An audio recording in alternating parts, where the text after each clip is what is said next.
আচ্ছা, তো আমাদের আজকের টপিক হইতেছে হাইড্রোলজিক সাইকেল। তো এই হাইড্রোলজিক সাইকেল সম্পর্কে যদি আমরা বলি, এটা খুব ইম্পর্টেন্ট একটা টপিক, কারণ হইতেছে এটা অনেক সেভারেল কোর্সেই এই টপিকটা থাকে।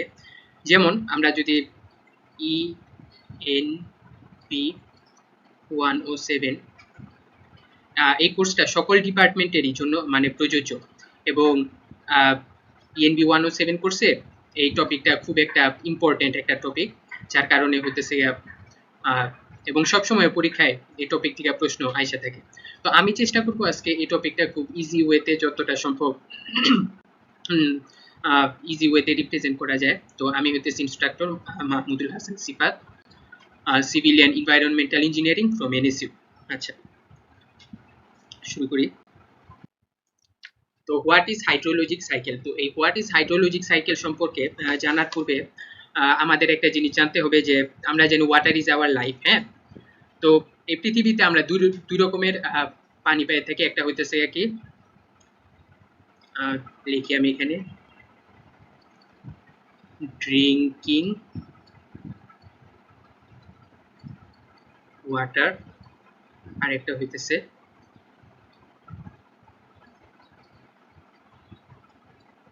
Salty water. তো ড্রিঙ্কিং ওয়াটার কি, যেগুলা পানযোগ্য, এবং সল্টি ওয়াটার যেগুলা সমুদ্রতে পাওয়া যায় আর কি, এগুলা মানে পান করা যায়। তো what is hydrological cycle? The hydrological cycle is how water moves through the earth and sky. মানে সাইকেল। আর হাইড্রোলজি সম্পর্কে যদি আমরা একটু করি, হাইড্রোলজি মানে কি, যেখানে আমরা হাইড্রো শব্দটা দেখব, ওইখানে আমরা মানে পানি নিয়ে আলোচনা করব। আর হাইড্রোলজিক্যাল সাইকেল জিনিসটা আমরা অনেক ছোটবেলায় একটা জিনিস পড়ছি, সেটা হইতেছে গিয়ে পানি চক্র। এটা কি? পানি চক্র।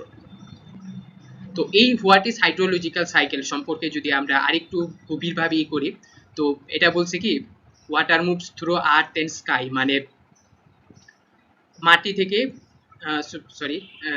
মানে পৃথিবীতে এবং আকাশের মধ্যে কিভাবে পানির চক্র সম্পন্ন হয় আর কি। এখানে the water goes up into the air from clouds, comes back down as a rain or snow and move across the ground. তো আমরা নেক্সটে পরবর্তীতে এটা ইন ডিসকাস মানে আলোচনা করব। তো আমরা আপাতত জেনে রাখি, ফার্স্টে পানি কি হয়, বাষ্পীভূত বা বাষ্পে পরিণত হয়, ওয়াটার গোজ আপ ইনটু এয়ার।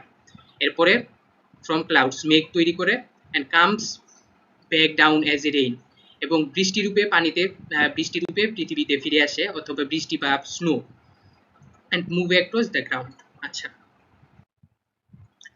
তো আমাদের এই পানি চক্র কিছু সেভারেল স্টেপে সম্পন্ন হয়। যেমন আমাদের ফার্স্ট স্টেপ কি, আমরা এখানে লিখি, সেটা হইতেছে ইভাপোরেশন। এরপর হইতেছে কনডেনসেশন, এরপরে প্রেসিপিটেশন। আমি এখানে লিখি প্রেসিপিটেশন, আর হইতেছে গিয়ে সারফেস রান অফ বা অনলি রান অফ। 1 2 3 4। তো আমাদের এই 4 স্টেপে হইতেছে কি আমাদের হাইড্রোলজিক্যাল সাইকেল সম্পন্ন হয়। তো আমরা যদি আমাদের ফার্স্ট স্টেপ ইভাপোরেশন সম্পর্কে যদি আমরা জানতে চাই, the sun heats up water from ocean, lakes and rivers. The water turns into gas and goes up into the air. This is called evaporation. মানে সূর্যের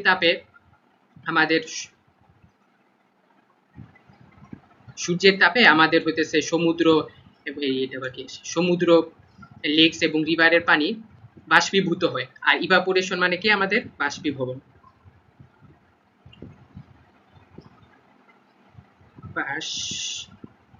আমি মুছে নিই একটু।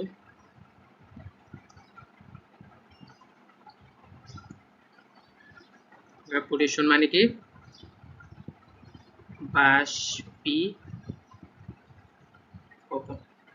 বাষ্পীভূত হওয়া।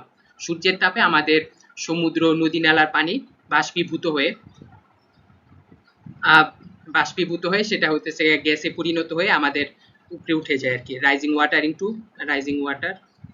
In vapour.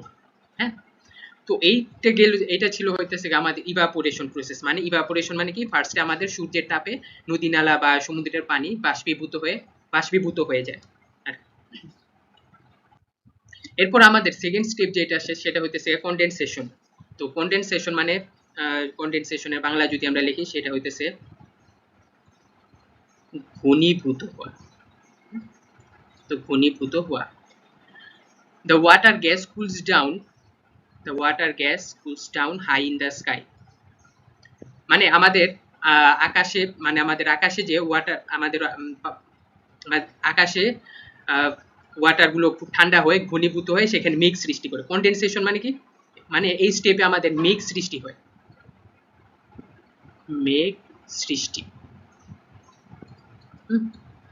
সৃষ্টি হয়। It changes back into tiny drops of water and forms clouds. মানে এই স্টেপে মেঘ সৃষ্টি।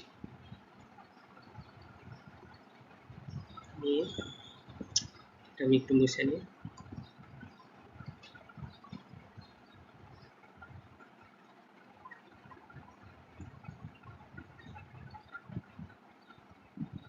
মেঘ সৃষ্টি।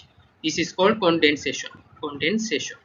তো আমরা ফার্স্ট স্টেপ ইভাপোরেশন মানে কি জানছি, ঘনীভূত হয়। কি ঘনীভূত হয়? পানি ঘনীভূত হয়ে আমাদের বাষ্পে পরিণত হয়। এরপর সেই আমাদের সেকেন্ড স্টেপ যেটা কনডেনসেশন, এখানে পানি ঘনীভূত হয়ে মেঘ সৃষ্টি হয়। ওকে, এরপর যদি আমরা আমাদের থার্ড স্টেপে যাই, প্রিসিপিটেশন। Precipitation মানে when the clouds gets heavy water falls down as rain, snow or hail. মানে আমাদের মেঘ যখন সৃষ্টি হয়, মেঘ থেকে যখন আমাদের রেইন এবং স্নো অথবা হেল রূপে যখন আমাদের ভূপৃষ্ঠে ফিরে আসে, সেটাই হইতেছে কি আমাদের কনডেনসেশন। প্রিসিপিটেশন। তো প্রিসিপিটেশন মানে কি, বৃষ্টি, ধরে রাখলাম বৃষ্টি। ওকে, তো এটা গেল হইতেছে কি আমাদের ফার্স্ট ইভাপোরেশন, মানে হইতেছে আমাদের পানি বাষ্পীভূত হয়ে, এরপর হইতেছে গিয়ে দেন কনডেনসেশন, বাষ্পীভূত পানি মেঘে পরিণত হয়, দেন হইতেছে গিয়ে প্রিসিপিটেশন মানে হইতেছে গিয়ে বৃষ্টি রূপে ভূপৃষ্ঠে ফিরে আসে। ওকে, এরপর স্টেপ 4 কালেকশন অথবা রান অফ। তো এখানে কালেকশন অথবা রান অফ কি, the water goes back into river.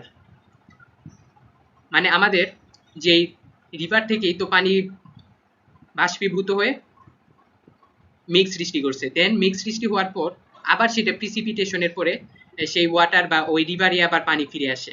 যেহেতু এটা আমাদের একটা সাইকেল বা চক্রাকারে, তো এটা আমাদের যেখান থেকে শুরু হয়েছিল ওইখানে যে আবার ফিরে আসে। Some water সোকস into ground called infiltration.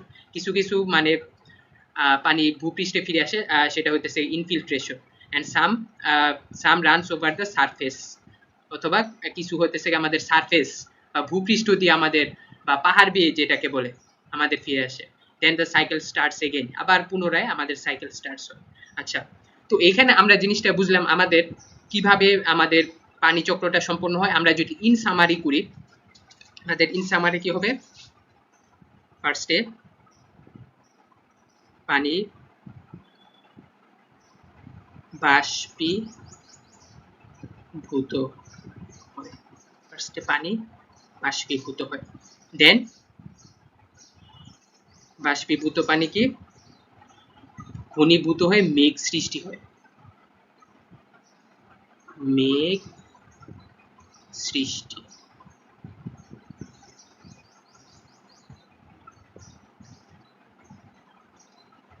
মেঘ সৃষ্টি হয়, দেন কি হয়, বৃষ্টি,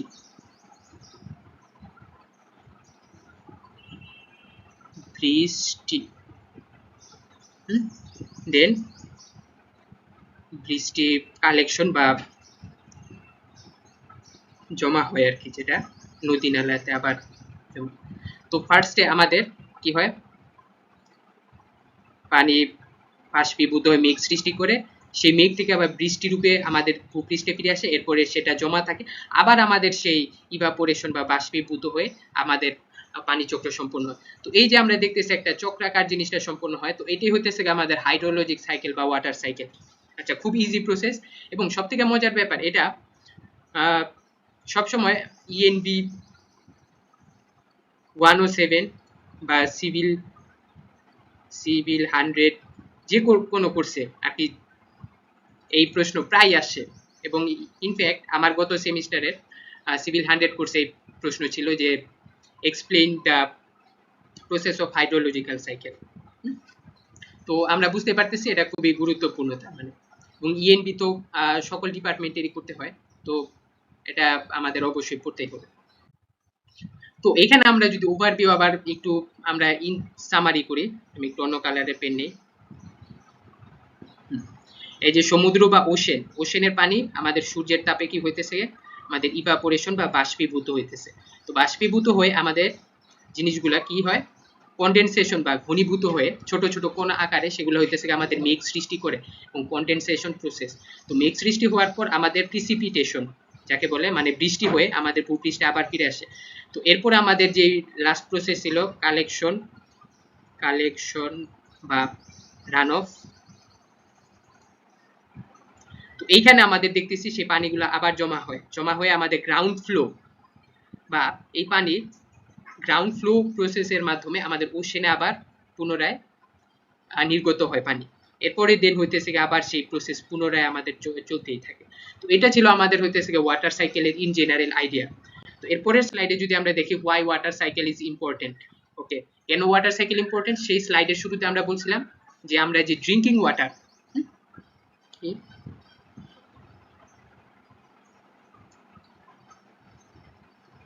আমাদের কি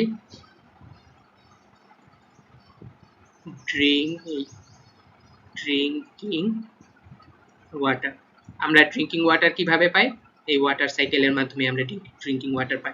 gives us to clean water to drink, helps us plant grow.